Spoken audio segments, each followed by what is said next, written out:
আজকে আমি নারকেল কুড়িয়েছি। এটা আমি এই কুড়ুনিটা দিয়েই কুড়িয়েছি। এটা আমার অনেক পুরানা কুড়ুনি। তোমরা অন্য কোনো উপায় থাকলেও কুড়াতে পারো। আমার বাবা দিয়েছিলেন এই নারকেল কুড়ানিটা আমাকে আমার বাবা দিয়েছিলেন। তাই আমি যখনই নারকেল কুড়োই আমার বাবার কথা অনেক মনে পড়ে, আর আমি এই জিনিসটাতেই কুড়ি। আমি অন্য কোনো পদ্ধতিতে নারকেল কুড়াই না। হ্যাঁ, তোমরা যদি অন্য কোনো প্রসেস জানো তাহলে অন্য কোনো প্রসেসে নারকেলটা কুড়িয়ে নেবে। তারপর এটাকে চিনি দিয়ে লাড্ডু বানানোটা আমি তোমাদেরকে দেখিয়ে দেবো। দেখো ফ্রেন্ডস, আমি নারকেলটা কুড়িয়ে রেখেছিলাম।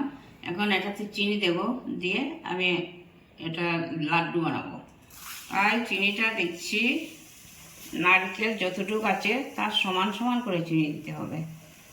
অল্প কম দিলে দিতে পারো, কিন্তু নিয়মে নারকেল যতটুকু আছে ততটুকুই চিনি দেব।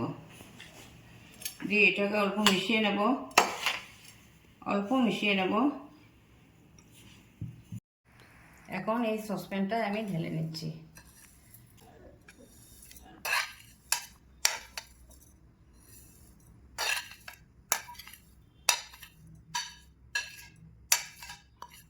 বাস হয়ে গেল। এখন আমি গ্যাস জ্বালিয়ে দিচ্ছি, মিডিয়াম আছে গ্যাসটাকে রেখে দিলাম। এখন আমি ওটাকে ভালো করে নাড়াচাড়া করবো। এটার থেকে অল্প জল বেরোবে, কিন্তু জলটা যখন শুকিয়ে যাবে আমি হাত দিয়ে দেখবো অল্প মানে অল্প লাসা লাসা হয়েছে কিনা, তখনই আমি ওটাকে নামিয়ে নেব।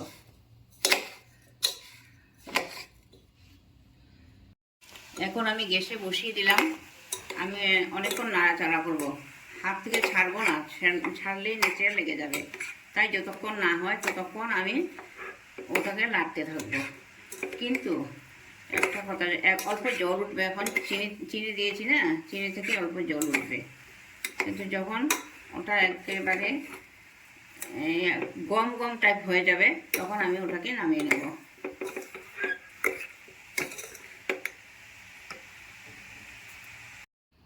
দেখো বন্ধুরা, এরকম হয়েছে। এই যে এখনো গরম আছে, এরকম হয়েছে। আমি জলটা পুরো শুকিয়ে নিয়েছি। এখন আমি ওটা দিয়ে লাড্ডু বানাবো।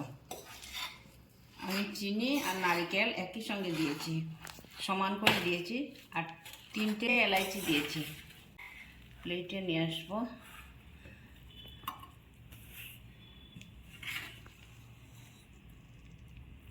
ঘি দিয়েছো নাকি? না, এখন আমি ঘি হাতে নিয়ে এটা ঢেকে রেখে দিলাম, গরম থাকবে। এখন ঘি হাতে নিয়ে আমি ওটা বানাবো।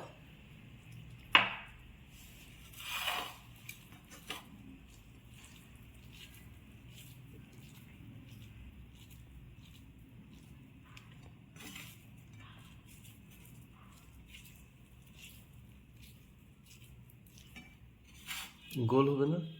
হবে, একটু ঠান্ডা যখন হবে তখন আমি গোল করে নেব।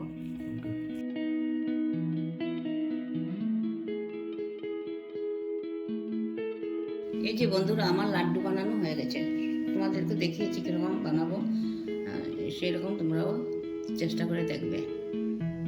আমার ভিডিওটা পছন্দ হলে লাইক, শেয়ার আর সাবস্ক্রাইব করে দেবে। আজকের ভিডিওটা এখানেই আমি শেষ করলাম।